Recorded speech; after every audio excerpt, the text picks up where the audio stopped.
It'll be happy when fill in the blank. A really good example of this is I have heard people talk about when they're pregnant and they get toward the end of their pregnancy, what do they want the most out of anything, right? They just want to have this baby. They want that baby to get to this earth so that they can see the baby, they can stop feeling uncomfortable, they can stop having the back pain and all the other pains that come with it because, pregnancy can be hard and there's a lot of things that happen during pregnancy, especially toward the end. And so they're wishing for that next stage of the baby coming. Then what happens? The baby arrives. Now we're wishing our way out of that moment because we're exhausted, right?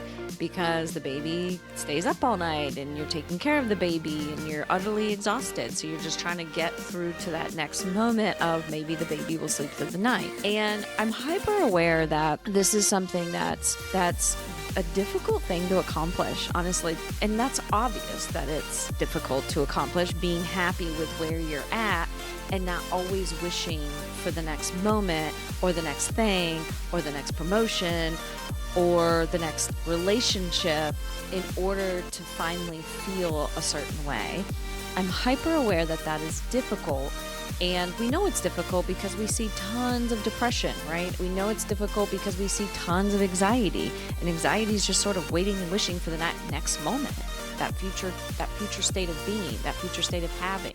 And what I want to talk about, what I want to think about when it comes to this is more of a how-to, because there's no secret out there that we should be happy. I mean, happiness feels good. Happiness is probably the more welcomed feeling in the world versus other feelings, right?